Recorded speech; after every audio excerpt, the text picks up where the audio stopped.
આજે આપણે લોકો ઉદાહરણ નંબર 13 કરવાના છીએ ગાઈસ. તમને બધાને પહેલાથી જ મેં કહી દઉં કે સ્વાધ્યાયના દાખલા ઓલરેડી મેં તમને ગણાવી દીધા છે. અને જો થોડાક હજી પાછા ગણવા હોય તો યુટ્યુબ ઉપર આખું પ્લેલિસ્ટ સ્વાધ્યાયનું પડ્યું છે. બરોબર. તારીખ 31/3/16 ના રોજ એક્સ, વાય અને ઝેડ નું તમને પાકું સરવૈયું નીચે મુજબ આપ્યું છે. નિવૃત્તિનો દાખલો એટલે ઓલવેઝ આપણે લોકો દાખલાની શરૂઆત ક્યાંથી કરીએ છીએ ફ્રેન્ડ્સ? મૂડી લખીને. ચલો લખો મૂડી ખાતે જમા બાજુ. મૂડી ખાતે જમા બાજુ લખો ગાઈઝ. બાકી આગળ લાવ્યા. એક્સ ના કેટલા છે? 2 લાખ. વાય ના ઝેડ ના 1 લાખ. ચલો રોકડ અને બેંક ખાતાની ઉધાર બાજુ લખો ફ્રેન્ડ્સ. બાકી આગળ લાવ્યા કેટલા રૂપિયા? 30,000. ના ઓકે માય ડિયર ફ્રેન્ડ્સ બધાને? ઓકે આગળ વાત કરીએ છીએ રોકડ અને બેંકની આપણને કેટલી બાકી આપી છે? 30,000 રૂપિયા. તો એ પણ આપણે લોકોએ ઓલરેડી લખી નાખી. હવાલો નંબર પહેલો. એક્સ, વાય અને ઝેડ 3:3:2 ના પ્રમાણમાં નફો નુકસાન વેચી લેતા ભાગીદારો હતા, એટલે એનું જૂનું પ્રમાણ આપ્યું છે. તારીખ 1/4/2016 ના રોજ કોણ નિવૃત્ત થાય છે? વાય. એટલે કે જે વચ્ચેનો વ્યક્તિ છે વાય એ વયો જાય છે. જય દ્વારિકાધીશ. નિવૃત્તિની શરતો નીચે મુજબ હતી. આમ જુઓ તો આ દાખલો તમને પ્રવેશ જેવો જ લાગશે. ખાલી પાઘડીના હવાલા માટે જ આમાં અલગ હશે. બાકી બધે બધું કેવું હશે? Same to same. જમીન મકાનની કિંમત 2,20,000 ગણવી. ચલો જોવો જોઈએ જમીન મકાન કેટલા આપ્યા છે? 1,99,000. તો આવી જાઓ પાકા સરવૈયામાં મિલકત લેણા બાજુ જ્યાં છે ત્યાં ને ત્યાં જ લખશું ગાઈસ. જમીન મકાન 1,99,000. એની કિંમત 2,20,000 ગણવાની છે. એટલે એની કિંમતમાં આપણે શું કરવું પડશે ફ્રેન્ડ્સ? વધારો. કેટલા રૂપિયાનો? 21,000 નો. એટલે 12 કાઢો કેટલા? 2,20,000. જમીન મકાનની કિંમત 21,000 રૂપિયા તમે ગણો, વધારે ગણો તો તમને ફાયદો થાય. અને ફાયદો છે એ પુનઃ મૂલ્યાંકન ખાતાની કઈ બાજુ લખશો ગાઈસ? જમા બાજુ. તો લખો પુનઃ મૂલ્યાંકન ખાતાની જમા બાજુ 21,000 રૂપિયા જમીન મકાન ખાતે. Clear my dear friends? આગળ યંત્રની કિંમત 30,000 થી ઘટાડવી. એટલે 30,000 રૂપિયા શું કરી દેવા પડશે? ઘટાડી દેવા પડશે. યંત્ર કેટલા આપ્યા છે? 1,80,000. તો મિલકત લેણા બાજુ લખો ગાઈસ. યંત્ર 1,80,000. 30,000 થી ઘટાડવાની છે એટલે 30,000 રૂપિયા આપણે શું કરી દેવું ફ્રેન્ડ્સ? ઘટાડી દેવું પડશે. તો કરો માઇનસ ઘટાડો 30,000 રૂપિયા. 12 કાઢો 1,50,000. યંત્રની કિંમત 30,000 રૂપિયા ઘટાડો તમને નુકસાન થાય. અને નુકસાન છે એ પુનઃ મૂલ્યાંકન ખાતાની ઉધાર બાજુ લખાય. 30,000 રૂપિયા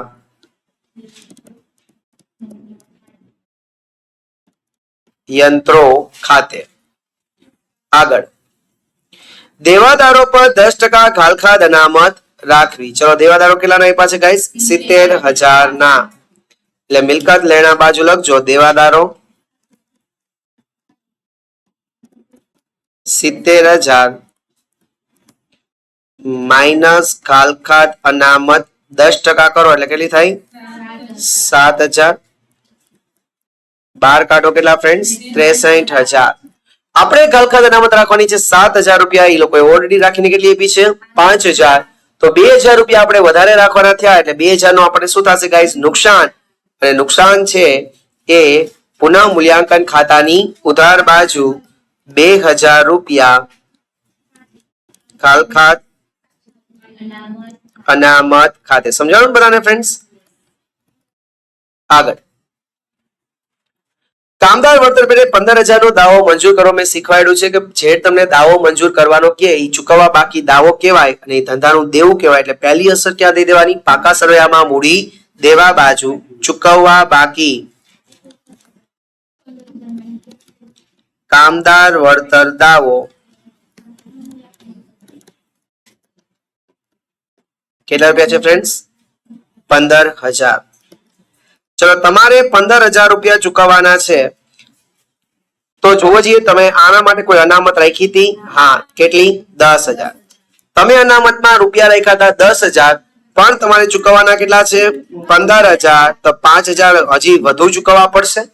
5,000 હજી વધુ ચૂકવો તો તમને 5,000 નું શું થશે નુકસાન, અને નુકસાન છે પુનઃ મૂલ્યાંકન ખાતે શું કરવું પડશે ગાઈસ ઉધાર બાજુ.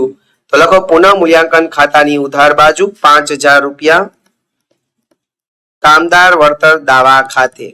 કામદાર વળતર દાવા ખાતે. Clear my dear friends. આગળ પેઢીની પાઘડીનું મૂલ્ય 1,60,000 ગણવું. વાયના ભાગની પાઘડીનો વાલો એક્સ અને ઝેડ એના મૂડી ખાતે આપશે. તો કે એ અમને ખબર જ છે, નિવૃત્તિનો દાખલો હોય એટલે જે નિવૃત્ત થતો હોય એના ભાગની જે પણ કોઈ પાઘડી હોય એ કોણ ભોગવે બાકીના ભાગીદારો, અને કયા પ્રમાણમાં ભોગવે લાભના પ્રમાણમાં. એટલે આપણે સૌથી પહેલા શું ગોતવું પડશે નિવૃત્તિનો દાખલો હોય તો લાભનું પ્રમાણ. અહીંયા એક્સ અને ઝેડ નું તમને નવું પ્રમાણ આપ્યું છે કેટલા રૂપિયા 1:1. નવું પ્રમાણ આપ્યું છે, જૂનું પ્રમાણ આપ્યું છે, તો લાભનું પ્રમાણ મળી જાય ગાઈસ. પહેલી ઈઝી રીત લખો વર્કિંગ નોટ નંબર 1 લાભનું પ્રમાણ.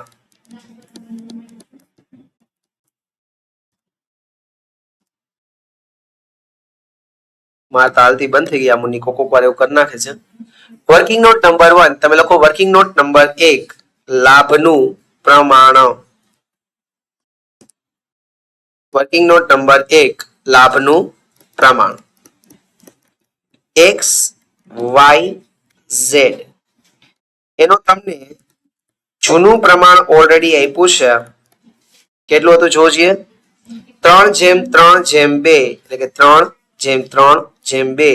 3 ને 3 6 ને 2 8 8 8. એનું નવું પ્રમાણ y નું તો નહીં હોય, y તો નીકળી ગયો, બચ્યો કોણ x ને z. ચલો તો નવું પ્રમાણ આપણે કેટલું લેવાનું છે ગાઈસ 1:1. 1/2 1/2. અહીંયા લાભ બરાબર શું થશે નવો ભાગ માઇનસ વાત કરું x નું. ચલો x નો નવો ભાગ કેટલો છે 1/2. જૂનો ભાગ કેટલો છે 3/8. ઓકે ચલો અહીંયા 2 છે ને અહીંયા કેટલા છે 8 છે. તો આ 2 ની જગ્યાએ 8 લઈ આવ્યા હોય તો તમે શું કરો 4 વડે ગુણી દઈએ.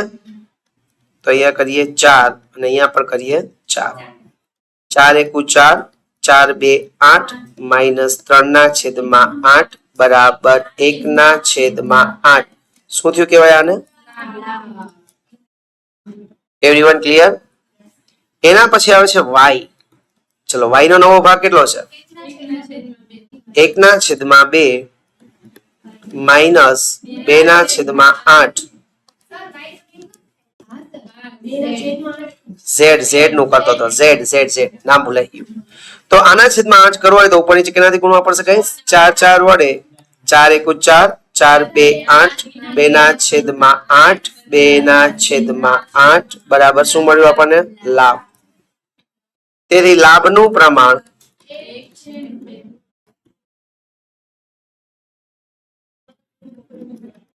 x અને z 1:2. ક્લિયર બધાને ફ્રેન્ડ્સ લાભનું પ્રમાણ કેટલું થયું 1:2. આટલું ક્લિયર થયું. ચલો હવે કોણ નિવૃત્ત થાય છે y. તો લખો વર્કિંગ નોટ નંબર 2 y ના ભાગની પાઘડી.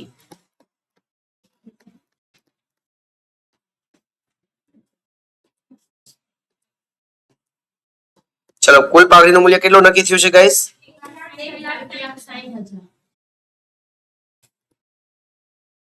એને ગુણ્યા y નો ભાગ કેટલો છે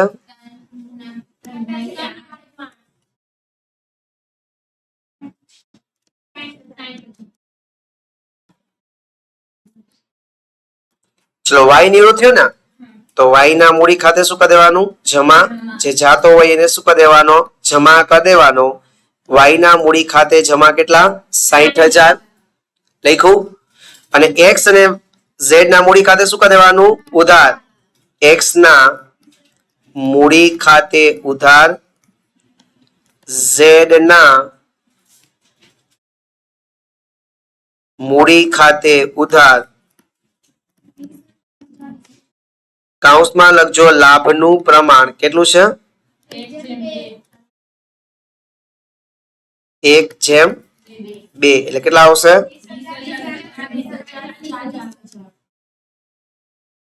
ક્લિયર 20,000 ને 40,000 આટલું આવડું બધાને એવરીવન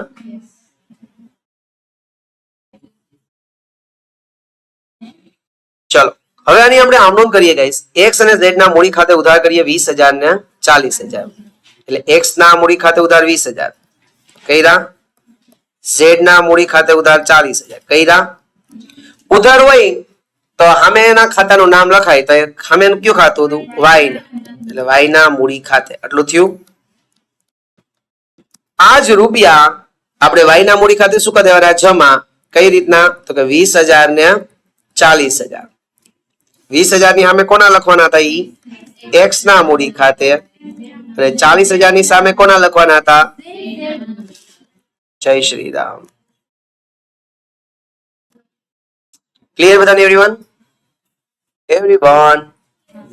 ઓકે આવડું બધાને પાઘડીનો હવાલો ઓકે x અને z નું નવું પ્રમાણ ની આપણે કઈ જરૂર છે હવે બધું થઈ ગયું ઓકે બાકીની બધી લખતા જઈએ છીએ કાચા સરવૈયા જોઈને સોરી પાકો સરવૈયો જોઈને સામાન્ય અનામત 40,000 છે કોને આપી દેશું જૂના ભાગીદારનો તેના મૂડી ખાતે જમા બાજુ લખો ગાઈસ સામાન્ય અનામત ખાતે કેટલા કયા પ્રમાણમાં 3/2 એટલે શું થશે 15,000 10,000 ચલો એના પછી ભાગીદારની લોન y છે ને z છે પણ y તો નિવૃત્ત થઈ છે તો ઈ રૂપિયા એના મૂડી ખાતે જમા કરી દેવાય y ની લોન કેટલા રૂપિયા 20,000 z તો નિવૃત્ત થતો નથી એટલે એની લોન જ્યાં આપી છે ત્યાં લખી નાખીએ ક્યાં આપી છે મૂડી દેવા બાજુ તો અહીંયા મૂડી દેવા બાજુ લખી નાખીએ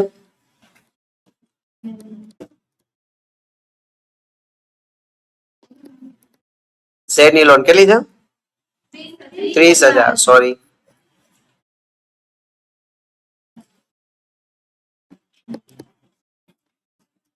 ચલો એના પછી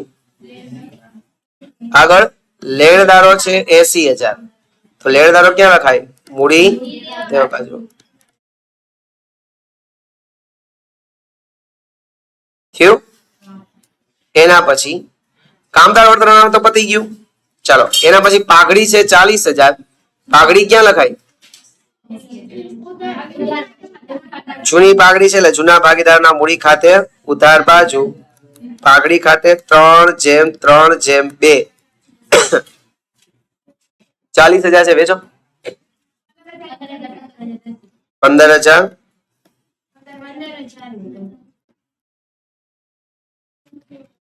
ક્લિયર જમીન મકાન થઈ ગયું યંત્ર થઈ ગયું પછી શું આવ્યો સ્ટોક સ્ટોક ક્યાં લખશો સ્ટોક કેટલા રૂપિયા 50,000 ચલો એના પછી ખાલખાત થઈ ગયું બેંક થઈ ગયું આ બે છે જાહેરાત ઝુંબેશ ને નફા નુકસાન ખાતું એક પ્રકારની અવાસ્તવિક મિલકત છે એટલે એને આપણે ભાગીદારના મૂડી ખાતે ઉધાર કરી દેશું બરાબર ત્રણેય ભાગીદારના મૂડી ખાતાની ઉધાર બાજુ જૂના પ્રમાણમાં જાહેરાત ઝુંબેશ ખર્ચ 3/3/2 કેટલા આવ્યા 6,000 એન્ડ 4,000 એવી જ રીતના નફા નુકસાન ખાતું પણ ત્યાં લખી નાખીએ ગાઈસ નફા નુકસાન ખાતું કયા પ્રમાણમાં 3/3/2 કેટલા થયા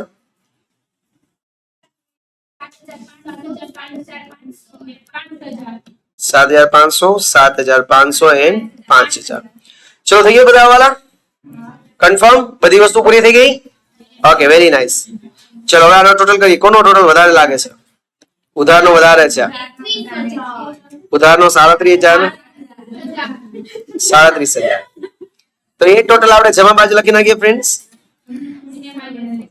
37 માંથી 21 ગયા, કેટલા બચ્યા? આજે 16,000 બચે એને શું કહેવાનું? ખોટ. x y z કયા પ્રમાણમાં? 3/3 6,000 6,000 4,000. ઓકે, ત્યાં જમા તો મૂડી ખાતે શું કરી દેવાનું ગાઈસ? ઉધાર પુનઃ મૂલ્યાંકન ખાતે 6,000 6,000 4,000. Clear my dear friends? ચાલો જમા બાજુનો ટોટલ કરો x નો કેટલો આવે છે? પેલા એક કામ કરીએ, y જે નિવૃત્ત થાય ને એનો હિસાબ કરીએ. y નો હિસાબ કરો. હાલો, જે નિવૃત્ત થાય એનો પહેલા હિસાબ કરો.